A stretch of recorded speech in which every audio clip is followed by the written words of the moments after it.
Check, check, check. Testing 1, 2. Hey, this is my boy David. He's in the shot. Say what's up, David. Say what's up, dude. He's married, ladies, so sorry about that. He can't, that's... Happily married. Yeah, happily married, so there's no messing around. Why am I looking at this camera? Right. This is the camera. That one can't even see you. Hey guys, welcome back to Beyond the Pulpit. My name is Eliab and Quinones, and today I'm your host, but don't worry, your co-host is still here. He's just chilling with us. But we have a special guest today, one of my good friends, actually the only other dude other than my brother at the wedding. This is Phillip Warfield. Phillip, just quickly say what's up to our fan base, man. What's going on, everybody? Happy to be here. Happy to be here in New Mexico, of all places, all the way from Washington, D.C. Yeah. It's good to be here. It's real hot, though. Nice and dry. Yeah, it's really good, huh? Yeah. So just to give you a little background, Phil, just tell us a little bit about what brought you to New Mexico in the first place, back in the day. Oh, back in the day. So first of all, we got to back all the way up. It's 2011, summer 2011. I was in Dallas, Texas, and my mom was like, hey, we got to move again. And I was like, oh, that's crazy. Moving yet again. How many states is it going to be? It's now state number 5. I'm barely 15 years old. PK at heart, dude. That's right. That's right. And so moved out here to start my sophomore year. We went to the same high school together. Oh, yeah. And that's where it all began. I was here for 3 long years. It was fun, man. It was. The way we connected, like I remember still coming in. I was coming back from New York. My parents shipped us off there for the summer. Had a great time, basketball, and I come back and some person was like, "Yo, there's a black guy coming to school," and I was like, "A black guy? We're from New Mexico, bro. Right, they're a rare, Yes. And I see you, I think we were the same height at the time. At the time, I was a little bit taller. And it was at the Sandy View Elementary Gym, and I remember watching you jump. I was like, "Oh my, oh!" And bro, you guys don't know this dude. Freakish athletics, like dude, just like his hops were wild. I remember going for a layup. I think you pinned it off the backboard or something. I may have. I got pissed off. I was like, okay, dude, I gotta figure out this is ridiculous. Yeah, dude, basketball connected us. Michael Jackson, Of course, the GOAT. the legend, The GOAT. the one and only. Mm-hmm. Oh man, I mean, and we've just been friends ever since. We're the type of friends that you call once a year and then Not anymore. We're not doing that anymore. It's got to be like almost every week now. Yeah, man. I mean, for you, man, like coming back here to New Mexico, Albuquerque, Santa Fe, what did you miss the most? Oh, honestly, I love being back in the Southwest. I can eat whatever I want, which means I'm going to have my beans and my cheese and my eggs and my hash browns. I want a nice, solid breakfast burrito. You can't get that where I'm at. And plus, they're going to charge you twice as much. And everybody's going to judge me where I'm at for eating breakfast burritos every day. Here, I get to just live my life. People don't know about Blake's burrito in the morning. They don't know about Blake's. They don't know about Twisters. Red they don't or know green. about Little Anita's, red or green. Yeah, they don't know what Christmas means. Yeah. Yeah, it's serious. Well, out they here. think they know what Christmas is. They think. But they don't know. They think that the Queen of Christmas is Mariah Carey, and I agree with them.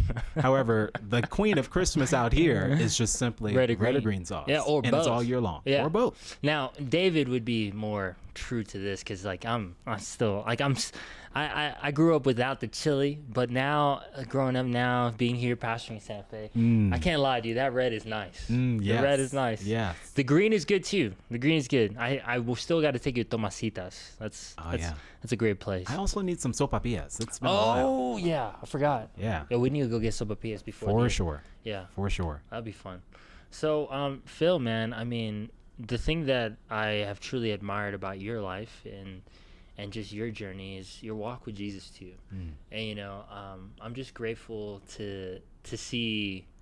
I mean, I've seen a beautiful like character arc, I guess you could say, or just the development of you with Jesus and the way you've just grown deeper in the way. And now knowing kind of like how our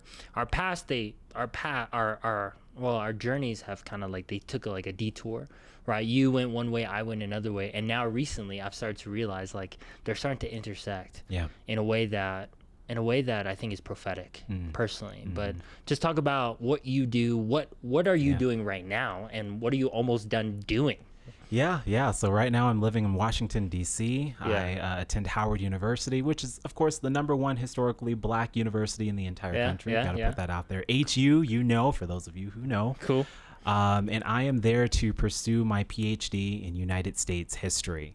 And it's been a journey. This is now entering year 6. They say for history PhDs, it takes between 7 to 10 years, and I'm trying to get out of there as soon as I can. Almost done. That's right. So I got a couple more months and I'll be done with my dissertation. And then officially, I'll be Dr. Warfield or Dr. Phil, the one who actually has a degree, not the other guy. That comedian, he's funny though. So the one who makes fun of the real Dr. Phil, he's kind of funny sometimes. Yes. I like it, dude. I watch some of the reels on YouTube. It's funny, yeah.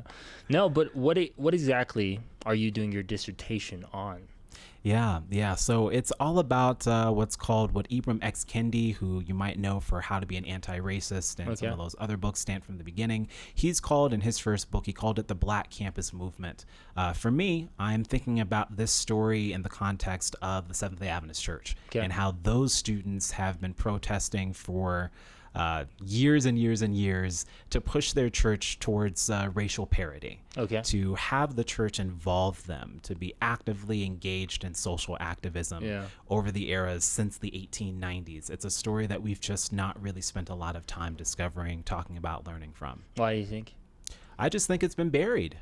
We just don't pay attention to the students. We pay attention to the ministers because naturally we're a church. And so we always think the ministers are the chief leaders. And while that's true, students have also pushed their way as well. And some of those students became preachers, but before they became ministers of the gospel, some of them were involved actively on their campuses and in their communities. So you've been visiting campuses across the nation, especially Adventist campuses like Southern, Southwestern. Where have you? Loma Linda?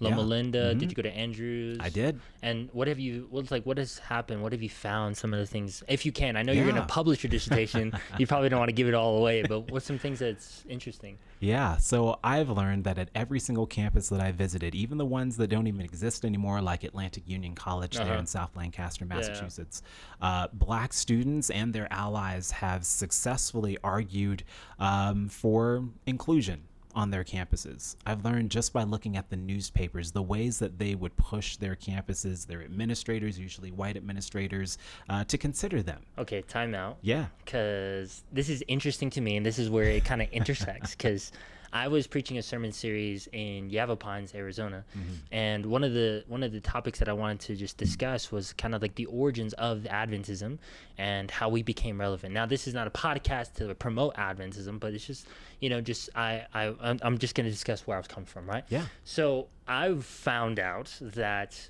initially, to be a Seventh-day Adventist, you had to be anti-slavery, just everything that has to do with just hating on people who are different than you. And if you weren't, you were disfellowshipped right off the bat. So hold on. You just said like African American and anyone else who was, they had to push their way to be included, which initially that was like the get-go of where we came from. What the heck? Yeah. What happened? Yeah. That's a big question, right? So first, I'm going to try to summarize this as best as I can, That's guys. fine, dude. We're chilling. Be really intense. Chilling, bro. Hopefully people are just chilling, walking around, doing dishes. I do dishes when I listen to podcasts, bro. We're just cruising, bro. Go ahead. Well, okay. So the Seventh-day Adventist Church comes out of what's called the Second Great Awakening. It is a movement, a religious movement of revivals and all these other things. Early 19th century. So the Adventists, they come out of the Millerite movement, of course. And so even that is a movement of Methodists and Christian connection individuals. Yeah, it's across denominations. Yeah. And a part of that movement, too, a part of the Millerite movement, a part of the Second Great Awakening, was this emphasis on social reform. Absolutely. And that included being anti-slavery in the antebellum America time. This is before the Civil War. Slavery is heating up in the South. Yeah. And a part of this push was also to include everyday people, ordinary people in every aspect of church. That included African Americans. It makes logical sense to us today. Yeah, of course. But black people, of course, are actively a part of this. They are preaching. They're preaching even to white churches at the time. Now, correct me if I'm wrong, to just interrupt. William Miller gained prominence in the world and just like his message because of his participation with what's happening, what you're describing, correct?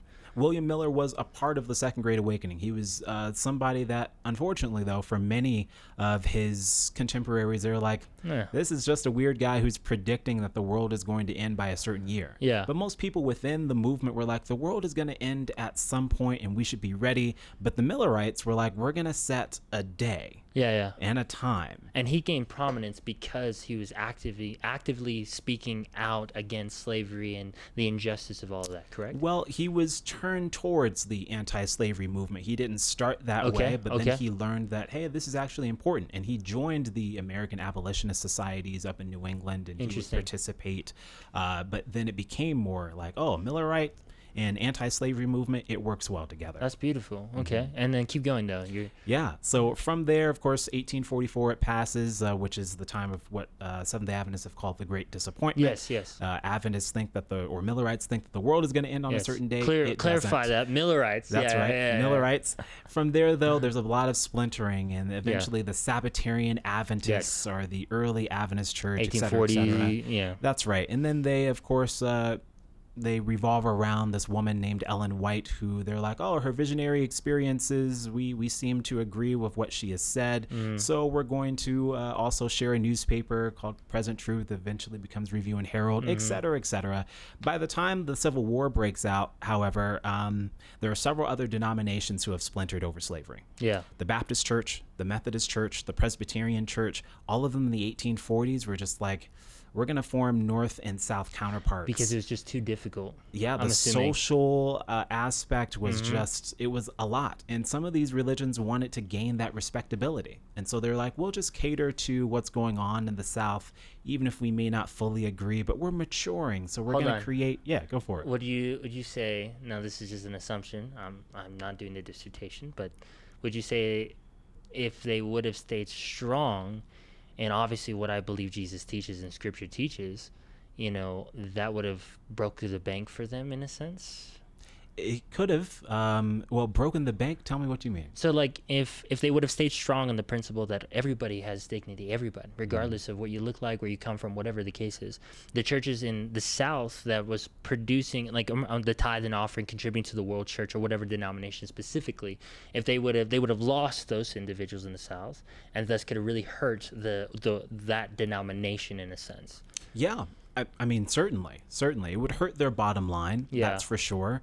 And you'll see what the Seventh-day Adventists also end up doing years later is, for missional expediency, we will have to minister to separate groups of people.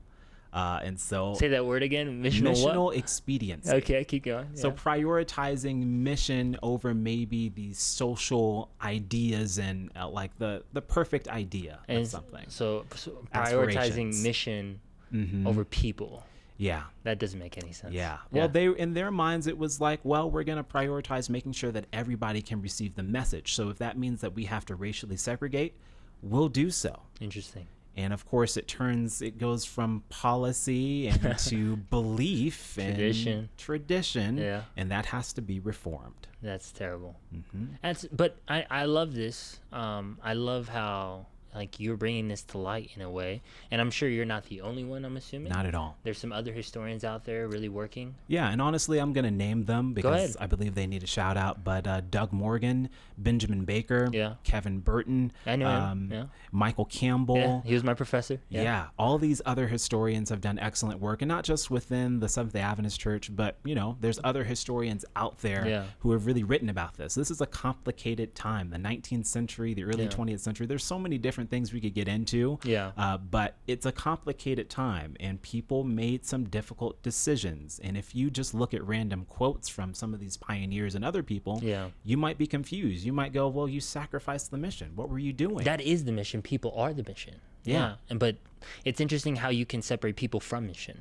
Yes. And that doesn't make sense to me, truly. Sometimes when people feel threatened, when their safety is involved, sometimes you decide to make temporary decisions that end up becoming forever decisions. Now, safety for human life, okay. You know, like I remember you were telling me a story, I think a few months ago when we were talking about this, before the podcast, before everything, but how like there were like people setting up bombs at the churches of, especially in the South, where where people could come of all different colors, shapes, and sizes, right? And so the safety in that aspect makes sense, but I don't necessarily think that separate, like, in a sense, mission, in the sense of like, oh, we need to make sure that we can spread the gospel to everybody, so we need to make sure that these people are put on this side, on a back burner, in a sense like that. That doesn't make sense to me. Yeah. And so by the time you get to the 1889, 1890 in the Seventh-day Adventist Church, for example, Okay.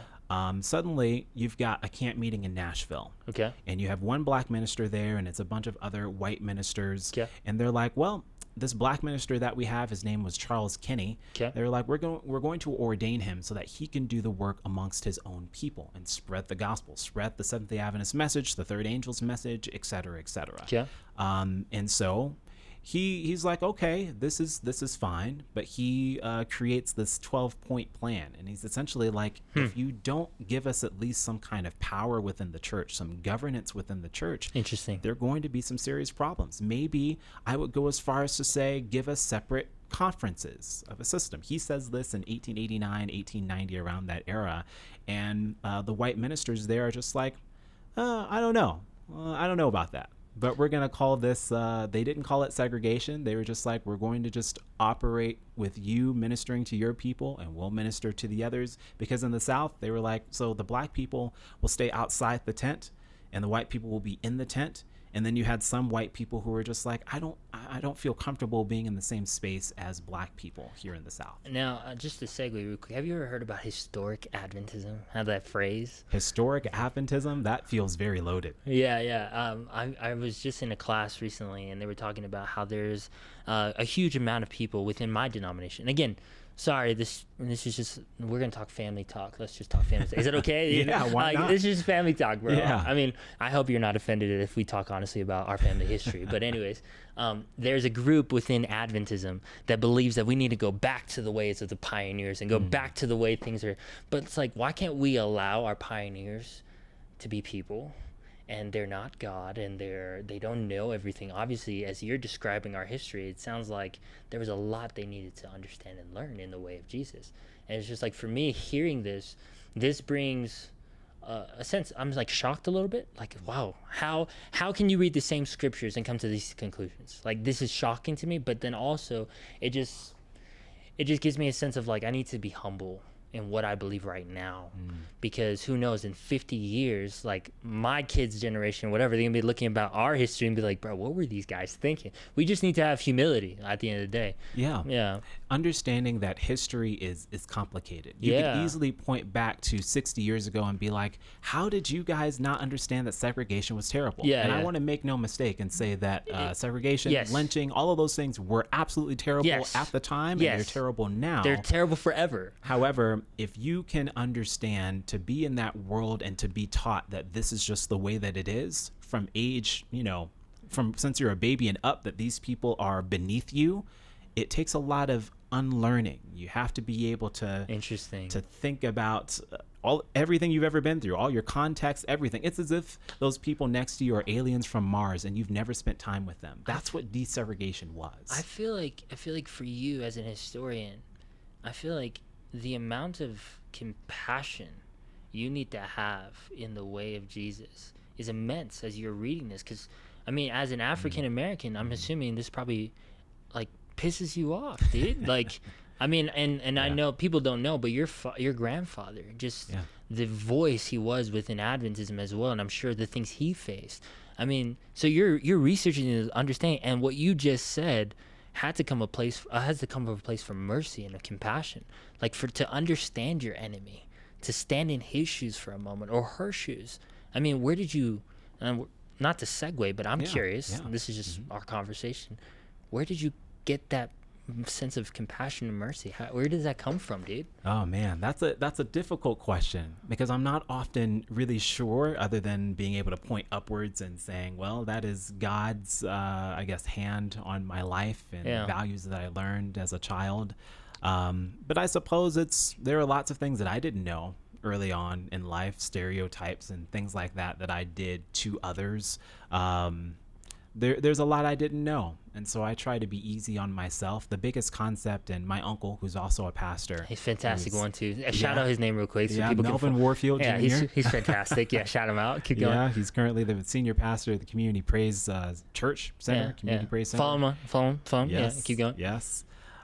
His favorite concept is grace. Cool. And when I was a kid, Grace he would Points say on that. Facebook, right? Right, Yeah. He does Grace Points usually like every week. That's pretty good. But his thing is grace. And as a just younger, I was like, oh, grace, cool concept. But now that I'm a little bit older, I've constantly been like, oh, man, I made a mistake today. Yeah. But what I've been learning, especially he's preaching this sermon series called Bold Faith University right now, where he's really been nailing into us that grace is a clean slate every single day. You don't go out to make bad decisions deliberately every day. Hopefully not. Hopefully not. But understanding that because Jesus did the radical thing of dying on the cross, it means that sin has been paid for every single day. There is never, you're never too far away from him. He loves you that much. And so when I have started to really internalize that, I've been able to be easier on myself, easier on other people, and in the stories that I write, trying to be merciful and more compassionate, even though it drives me up the wall that this could happen to people and people could be pained for generations. I have to ask God for forgiveness because oftentimes I don't have enough myself. That's amazing. But he does. Dude, blessed are the merciful, for they shall be shown mercy. Or, they shall see God, beatitude. Yeah, I think Matthew 5, somewhere. Matthew 5, I think it's like 6 or 7. Yeah. You know what? Forget this, dude. I'm literally, I need to make sure I get this right. Matthew 5. I know it's Matthew 5. It's the Beatitudes. I think it might be like I think it's like the 4th Beatitude. Let's see if I'm right. 1, the poor in spirit. 2, mourn. Humble. 3rd, hunger. Hey, that was 5. Blessed are the merciful, for they shall be shown mercy. Yeah, these are the characteristics of a disciple of Jesus, or one who comes to receive the mercy and the forgiveness of the King. Yeah. So I love how, because often to receive mercy is difficult. And I think that's in itself, it's a whole practice to sit there and to receive the grace that Christ wants to give and not strive to do anything to earn it. That's hard. That is a hard thing to do, and one that we daily need to do, because it's in a way, it's just admitting I'm broken and I need help. And that's the first step to recovery in everything, right? But then to receive that, and then to freely give mercy to enemies, to people who think differently, act differently. I mean, that's a hard practice as well. I was just talking to someone this week, and they, in a sense, right, and I'm going to paraphrase, they burned down the houses of people they loved. They burned it down, and like they were like, you know what, I don't think I can come back. And then it's like, it's hard for them to think, because like they believe and they feel I don't deserve mercy, and then ironically they have a hard time giving mercy. So I think that's really admirable. Continue in our discussion, because we're not done yet. We're now at the part of it's been segregated or not segregated. Continue. Yeah, well, so 1889, 1890.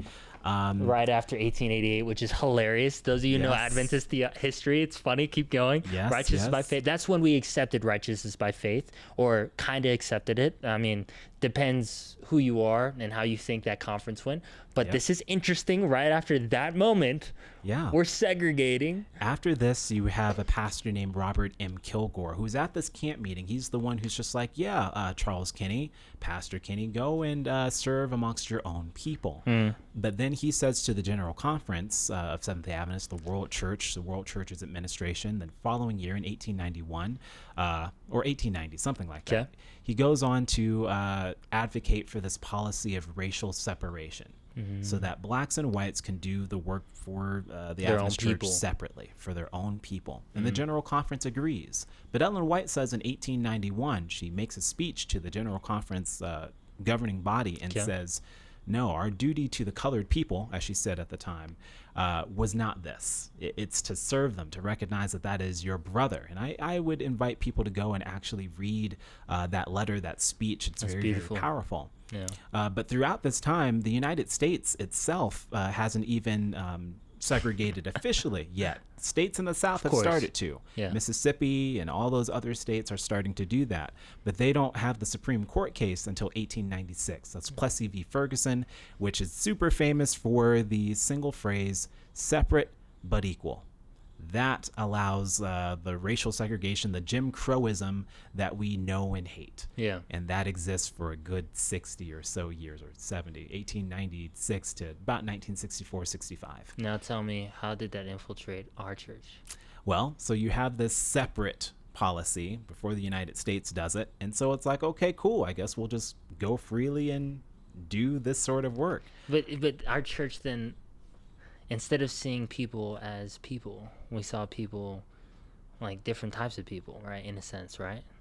Yeah, I mean, there is some of that. Paternalism is what we would call some of that, which is a term when usually it's when you're talking about how white men have historically looked at black people as if they know better than black people might about something that's close and dear to Oakwood, him. the thing you were talking about with Oakwood? Yes, Yeah, keep going. Yes. Well, I don't want to ruin it. Yeah, we'll Right. get there. We'll get there. My fault. All right, keep going. And so in the 1890s, you also have Ellen White's son, I believe it was Edson White, Okay. who had left the church for a while. And then when he reads what his mother is saying about black people, he's suddenly like, you know what? I think I found my purpose. And so he sails down the Mississippi River I've on a heard the ship story. called the Morning Star steamship. yes. And he goes and his boat essentially is a school. It's also a church. And he's going down the Mississippi River and he's ministering to African Americans about the Adventist message.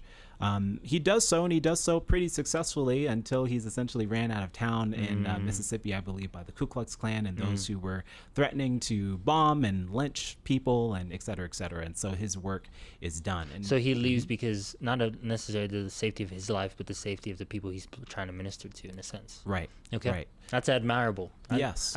That to me, that's beautiful. Yes.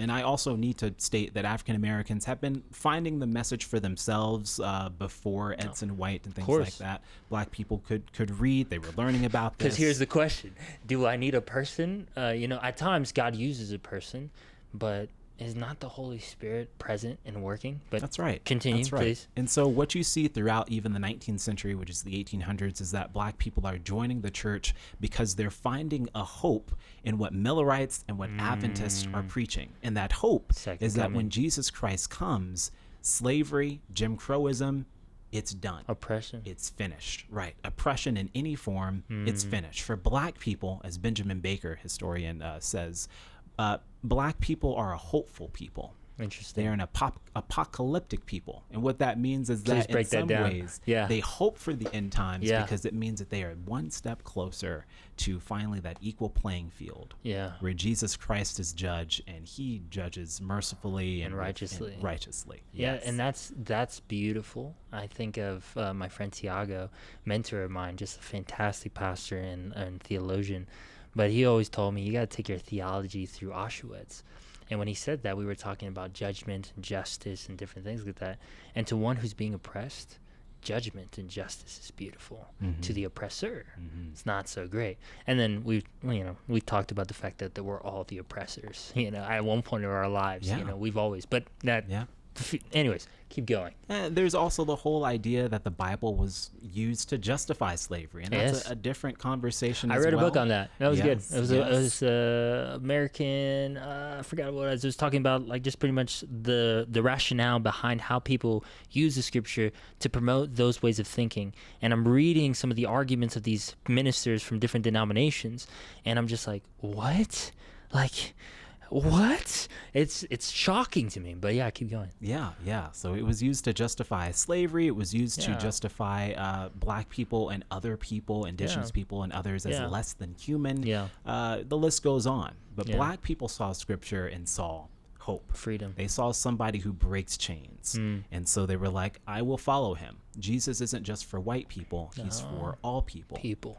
And so by the time you get into, the 1890s, the early 1900s, the General Conference led by General Conference President A.G. Daniels, who serves as the longest GC president there's ever been, he really digs his heels into this idea that Well, I believe that we should be separate. Let's do work amongst our own people. Ellen White even seems on paper to have a change of heart. But She says that let the colored believers understand that we should be separated. They should have separate houses of worship. And here's the key point: until the Lord shows us a better way.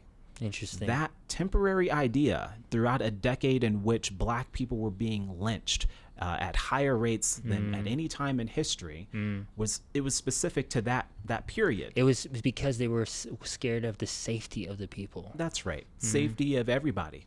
Keep in mind, Adventism was a northern religion. It came from the Northeast. It came from New England, abolitionist hotbed. So when they're entering the South for the first time, They weren't ready. they've got to be careful. Not only do they have Sunday blue laws, but they also have this social reform mindset Adventists do that isn't so helpful for the South.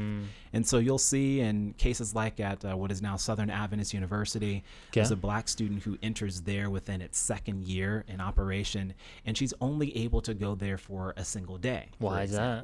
Because the local people in the town, Graysville, which is where it originally was, the campus, learned that there was, quote, a mulatto there. Interesting. And the woman was like, I don't even know what that is. She was from Mississippi and grew up in a pretty unique community. Okay. So she comes up to this town in Graysville and she's like, oh yeah, I get to learn about this Adventist message. But once those local people understand that she is not quite white, they have problems. Interesting. And so she does not get to finish her schooling there. Wow. She goes on to become one of the most famous missionaries in the Seventh-day Adventist Church. Her name was Anna Knight. But she doesn't really she never finishes her education at what is now called Southern. Because of safety, man. At your alma mater, even at Southwestern, black students couldn't even go there until 1967.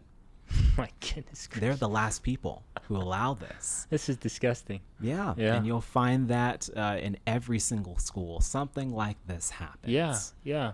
And so right now we're at A.G. Daniels, 1920, because I know. Not 1920. Sorry. We're in the 1900s, the first decade. Like 1900s, right before World War One? Yes, before World War One. So, because I know if they got to be interested like I'm interested. I want to hear the story through. So let's not jump to the 1960s. Keep going. Okay. Yeah, dude, I want to know, bro. This is fascinating. Well, everybody, bear with us. I don't want to do 100 years of history. It'll take too long. We're fine. We're fine. If they, pause it, watch it later, jump back in, keep going, dude. Well, Doug Morgan writes about this apostle to black Adventism whose name was Louis Sheaf. Okay.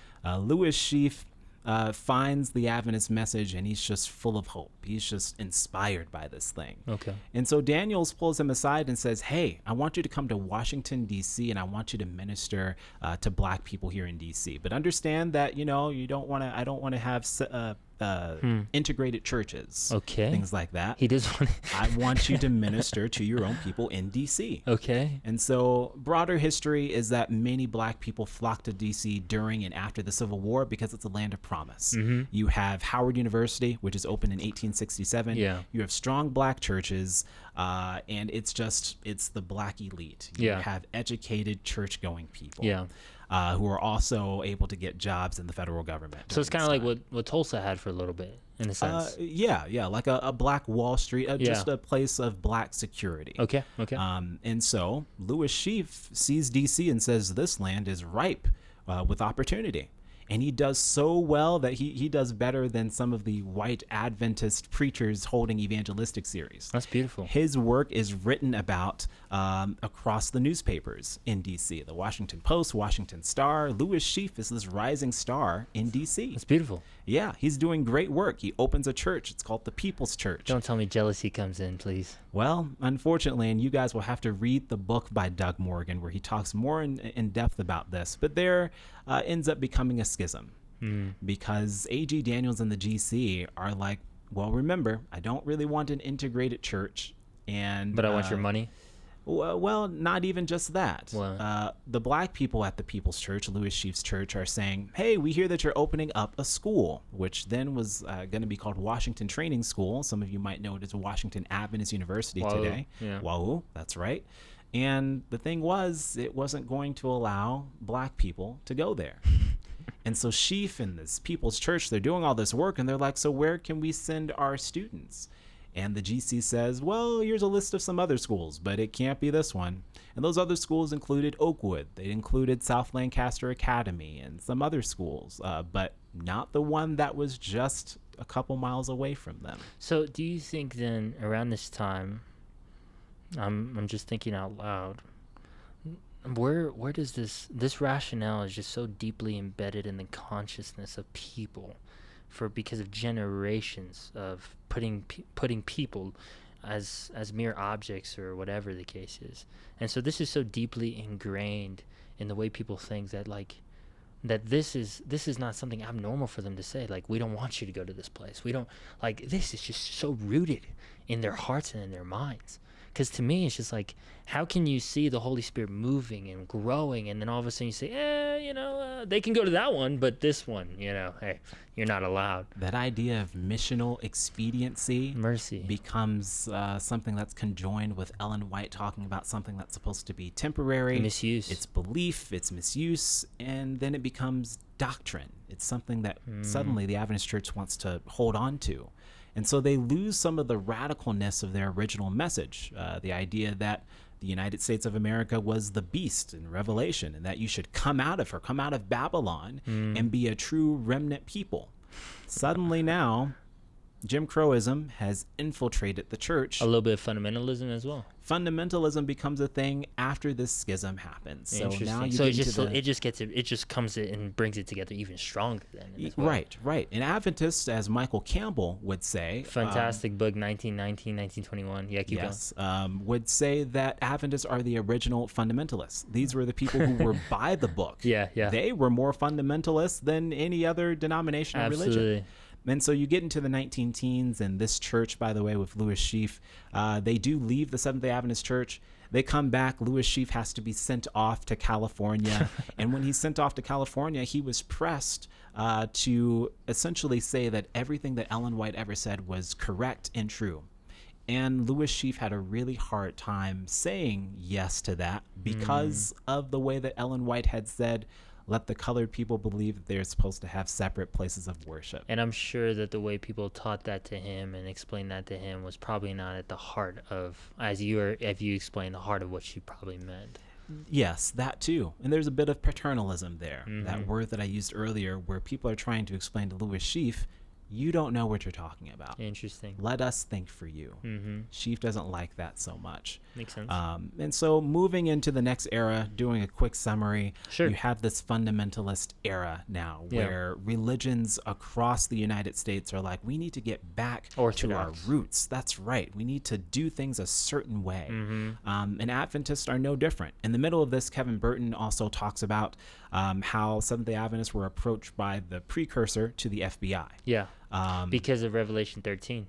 That's right. And Adventists used to actively print, America is the beast. Yeah. They are terrible. They are wrong. But after the wars, and I mean, the fear of being seen as other than, or even the fear of being seen, I think specifically like after, especially World War II, after a little bit of World War II. The Red Scare and communism. Yeah, that was a big thing. But even then, you are an enemy of the state if you're saying that America is the beast in Revelation. And guess what? We are an enemy of the state. Well, hopefully the FBI doesn't come and knock on your door. No, we are, dude. It's like that is what Christianity is. It's a revolution.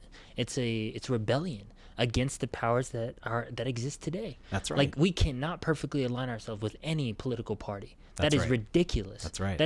That is anti-Jesus, dude. Like, we stand as a resistance against the powers at play. Like, people don't understand what it means to be a beast, right? In the Bible, like, when we talk about biblical prophecy and talking about what beasts represents kingdoms, right? And each of those kingdoms, they oppress the people of God. They oppress like, you just read the book of Daniel and you see how they're trampling and they're doing all sorts of different things. And Daniel is like seeking freedom from the oppressive powers that are at his day and that will exist in times to come. Right. And it's like, for whatever reason, how is it that then the church, right? The church seeks to align itself with the powers at play rather than stand as prophets, as priests, speaking out against it. It's like, we have been taught, bro, I'm sorry, bro, I'm gonna go off. But we have been taught, man. We have been taught that we need to say nothing about politics, that we need to stay as far away from that realm as possible. Forget that, dude. Like, does anyone remember John the Baptist? Right. Like, hello? Like, excuse me? Does anyone remember that Paul goes to King Agrippa? Like, we are not supposed to align ourselves. We are supposed to respect the powers at play, but at all times we speak against anything that goes against or goes contrary to the way of Jesus. And we have a lot of different churches, man, that I have seen and been a part of, that they remain silent.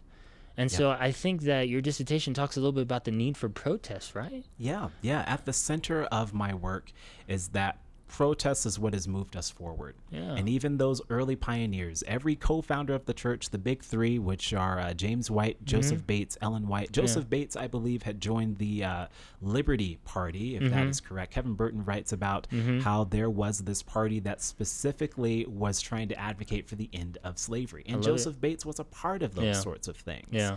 And so those were the early pioneers. Now, they weren't always extremely active in the work that they did, but they were aligned with these ideas. It seems that interesting that the need to speak out against social injustice and the second coming were so closely aligned to the heart of Adventism at its beginning. It's beautiful. That's right. And so as you move from this time period of World War I, Adventists take that sort of thing out of their publications, the idea that America is the beast. Because of now, fear. That's right. The United States is looking at them and going, oh, you weird culty people, who do you think you are? You can say these sorts of things about the nation. And forgive me, bro, but that is exactly what the Bible prophesies will happen. That the people of God will be seen, sought out, mark of the beast, if anyone knows. Like, this is exactly what is supposed to happen, that the people of God from all across different denominations, doesn't have to be Adventists, and anyone who seeks to follow the way of Jesus, they are so radically in love with Jesus that you can only do two things to them: kill them or follow what they're following. That's exactly what they do to Jesus. And so it's like as they were being sought out, looked at weird, it's like they should have pushed deeper, not scared away and tried to like then compromise their beliefs and the way they say things so that they can look like everybody else. Like, this is beautiful. Keep going. Yeah. So then you get into the 1920s, and even throughout this time, there's 1919. There's some significant things that happen in Adventist history there. I invite people to read the book by Michael Campbell, 1919, and its follow-up, 1922. Great book. 22. I said 21. My bad. Yeah. Keep going. Good books. Yeah. And they discuss how Adventists themselves turned towards this fundamentalist movement and what it meant for them. Yeah. And at the same time, there are some things that I have found in the archive, which I'm not going to totally reveal. Okay. All right, we'll have to read your dissertation. It's published. Yes. Okay. Which discuss the ways that Black people are starting to push against this fundamentalist idea when it came to race. That even that Black people were not considered strong enough to lead their own schools and campuses, but they were. And so it takes, from that moment, it takes students to then force white administrators in Adventist education to really listen to them. And you get into this dramatic protest at Oakwood College at the time in 1931, which there's a great article by Holly Fisher that describes that pretty well. But that essentially is the moment where Oakwood was led by white principals and white presidents up until 1931. And then the Black students themselves say, well, we want our own representation here. We believe that that's something that we should have. And it ends up happening. The students are successful in their protests, in this dramatic protest. And since then, for the past over 90 years, Oakwood University now has been led by Black people. But between the 20s and the 30s, you start to see this hardening across campus lines, across all the campuses of limits of student power. Here's what students should or shouldn't be able to do. Yeah. And then you get into the 1930s, the 1940s, and you start to see little mini moments of protest, whether it's at Union College, now Union Adventist University, or it's at Pacific Union College, or of course at Andrews University, now Andrews University. There are Black students constantly saying segregation is incongruent with Scripture, the gospel, and our Adventist beliefs. This is not what we should be doing. You know, it's funny, man. That's interesting. Disassociating Adventism with biblical belief, man. That's sad. You know, it's at times gone there. I mean, me and David were talking about traditions and different things of that nature, and how sometimes we have to take a hard look and make sure that they are aligned. and have the humility to also admit that sometimes they aren't, you know. But yeah, keep going, man. Yeah. And so there have been people who have written books, and by books, I mean their own autobiographies. Well, they'll say in a couple of paragraphs, oh, yeah, I went to Union College and I questioned the president about racial segregation. Or I went to Loma Linda University, or back then was called College of Medical Evangelists, and I pushed them to consider how black people should be involved. God is raising up his own prophets. That's right. And they're through students who are barely our age and younger, of course. I love it, dude. They're young people, and they're not afraid. Yeah. And finally, you get into the civil rights movement, which classically we usually say begins around 1954, the classical civil rights movement. And while the world is starting to think, the United States is starting to really consider deeply, what should we do? How should this happen? Yeah. Of course, you have your Martin Luther King Jr.'s, your Malcolm X's, your Rosa Parks's, all those popular stories. But even within our church, the church is starting to go, well, we're still racially segregated. What do we do here? And of course, I skipped over in the 1940s. We get regional conferences, which are the black self-governed conferences that are traditionally east of here in New Mexico. So you get it from from Texas and east pretty much. Yeah. And then you get into the 50s, the civil rights movement, and then in the 1960s you get an Adventist civil rights movement where it's lay people who are leading this charge. Frank W. Hale Jr. and others who are trying to get the General Conference to essentially desegregate and to allow black people and others to come into schools like Southern and Southwestern, and to end the segregation in the sanitariums or the Adventist hospitals and things like that. But that took protest too, and there are so many different stories of Adventists being active at the March on Washington in 1963 and traveling all the way from PUC to go to the Selma March, for example. There are just so many stories of students, not just black students, but their white allies, Latin American students joining this to say that this is what Adventists should do. We should be a part of a protest. For generations, this has just been norm. And then through like 1, 2, maybe even 3 generations, notice where we're at today. The faithfulness of a few has revolutionized the way we think, the way we interact with people, the way we love people. And it's just like I'm stirred in my heart a little bit of just like what like David and I here at Advent Life, like what our faithfulness and seeking to follow the way of Jesus despite anything, what that can do for generations down the road. It's interesting to me that despite generational sins being passed down to the next, all this, it's like the faithfulness of a few can change so much. And so this story, I mean, bro, this has been like as if I was sitting down, my grandpa was giving me a story, bro. I love it, bro. This has been freaking awesome, man. I thank you. But it's just like what could happen if we go beyond the pulpit? You like that little segue? Yeah, there it is. Nice. Thank you. I love it. Yeah, thank you. Yeah, I try hard. But if we allow the fruits of the Spirit to flourish in our lives, for God to just uproot these ways of thinking that are idols, man, and we start standing firm in the way of Jesus, what things could happen? Eventually, we'll be hated, of course, but well, I guess we'll have to do a podcast about prophecy and what we think and what we believe. But man, I'm starting to see it today. Like, we need now more than ever for people to realize that we are people. Like, they are my brother, they are my sister. They are not less than just because they come from some other place, but they are just people, man. And we need to love people. We need to be a church about people, like we say here at Advent Life, you know? Yeah, absolutely. If that's what your local church can do, is just showing up and acknowledging a brother as a brother and a sister as a sister. And protest when it's not. That's right. Yeah. That's right. And standing up, that is the heart of not just what it means to be a Seventh-day Adventist, but at the heart of being what it means to be a child of God. Yeah. It is the golden rule, right? You want to treat others as you would like to be treated.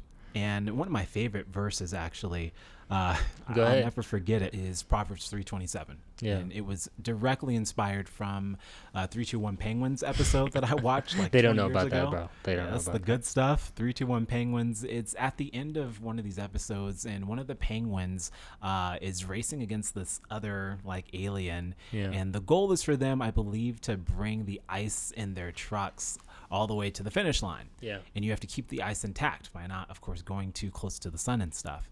But the penguin, every time he's about to pass his rival, he sees a friend in need.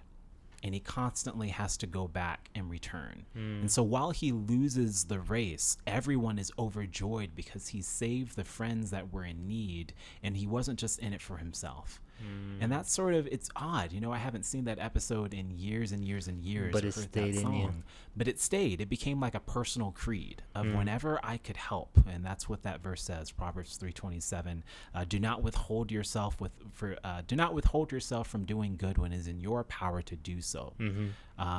If I have an opportunity to do good, to practice compassion and mercy, I'm going to try to do that every single time. Yeah. And that's what this is all about. Grace.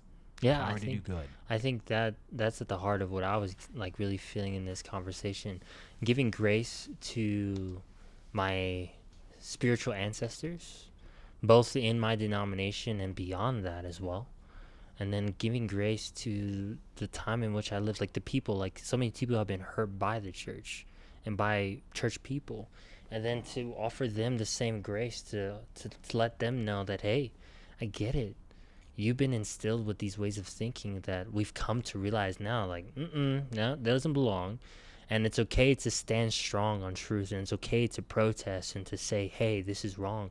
And then it's also okay and also commanded by our God to give mercy, to give compassion. And it's one thing, like you were saying, to do good when you can.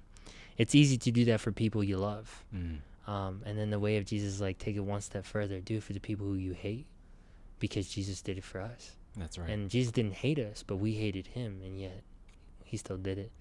And so this reminds me of just kind of like our relationship, man. It's just like you've been a part of my life now for more than almost 10 years. We're on 9, 10? No, we're on 14, buddy. Hold on. Oh my gosh, I'm not 24. I forgot about that. No, it's been about half our lives. Dude, I forgot the age of my... half our lives. Yeah, you're right. My bad. Yeah, I am older than 24, I promise. Yes. Yeah, you I don't have a beard, but I am old, okay? And people are like 70, like, you're just a kid, you know, whatever. I've always gotten it. Every time I go to the hospital, like, I'm like, hey, I'm the pastor. They look at me like, you're the pastor? And I'm like, yes, I swear I've been a pastor. But, you know, just to love people. Love, give mercy, give compassion, and to do justice, and to stand for justice. Dude, I just want to thank you, bro, for just being part of my life and coming on our podcast, David and I's podcast, Beyond the Pulpit, bro, and just continue to bless my life, my wife's life, and my child as well, you know. Dude, I can't wait for him to meet Phil, you know. And, well, he's met you, but he'll remember you later. Yeah. I'm going to be like, yeah, he was so funny. You came to the house, and I was like, that's the first black guy you've seen, isn't it? And he's looking at you like... Yeah, he's just like, I've probably never seen that around here in Santa Fe, which, you know, that it is. Yeah, what man, it is. I love it, man. Yeah, well, dude, thanks for being a part of our podcast, and thank you for Mm-hmm. blessing us. And we just want to pray for you. But before I pray for you and just we let you go, bro, how can people follow you if someone's interested in that dissertation they're about to drop, or you know, or anything else that you're doing or creating? I know you do so much stuff. Like, how can they connect with you and what you're doing, man? Yeah, you can actually go on my website. I feel like Kim Possible right now. Go ahead. Back in the day. Kim Possible. That's right. But phillipwarfield.com, you can see everything that I've ever done there. Sweet, man. Some of the documentary stuff that I do, the short Awesome. films that I do that are sometimes just for me on YouTube. Yeah. And you can also, I suppose, you can follow me on Instagram at Phillip M. Warfield. Cool, man. Yeah, that's where I would say. And I also just want to say thank you for being my friend for half our lives. Of course, we didn't get a chance to get into this, but we won a championship together at Southwestern. So, I got to mention that. That's funny. Playing ball together through these years. But yes, our paths diverge, but we need each other. I, as a historian, need you, somebody who is a pastor to minister to people with context. So you amplify some of the work that I do. Praise God. And when my dissertation comes out, I don't know if everybody will be able to read it. It's going to be like 300 pages probably. Who knows, man? But when the book is out in several years from now, I hope that people are still interested and that they'll read and be inspired. Well, we have to make sure that we keep our past close by. And it's important. Because history doesn't repeat itself, it rhymes. Yeah, it rhymes. I love that. You told me that this week. And I think it's just, again, we can glamorize, I think that's the word I want to use. Glamorize the past and make it seem that it's like, oh, it's this beautiful thing. Or we could do the opposite and just look at it as just this evil, corrupt thing that we need to break free from. But it's a mixture of both.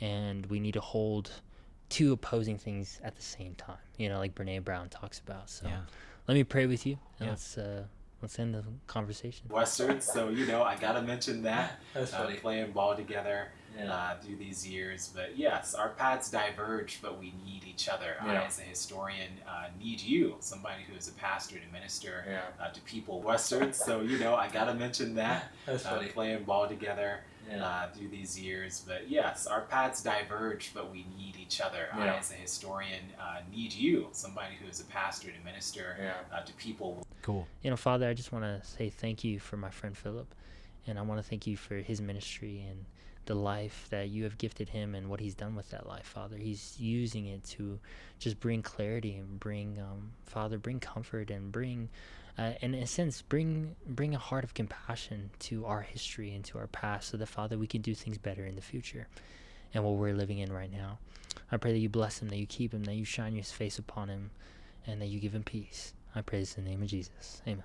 Amen. And I just want to let you know real quick about the amazing businesses that are just a part of our community. If you have a dog and you love your dog, because we all love our dogs, but this guy is amazing. Look up Claws No Mas. I mean, this guy does amazing stuff for grooming, nail trimming. I mean, the works. And so just hit him up on Instagram or even Facebook. Get his information. He is a fantastic guy dealing with dogs. I mean, he could deal with every type of temperament. I take my dogs there, and my dogs are wild. And so please hit him up. And also, if you're interested in fresh juices, I mean, this is just some great stuff. And what's the name again, David? Organic Wellness. I mean, hit my girl up and look her up on Instagram as well. She's local here in Santa Fe, so I just want to highlight some of the amazing businesses that we just want to promote, not because we get anything. Truly, we're not getting anything. It's just that I want to bless our members and let you know about trustworthy businesses that you can trust, that you can use, that will bless your life. And that's what we do here at Advent Life. So please, if you are a business or anybody like that wants to be a part of our community, we'd love to have you too. God bless you guys.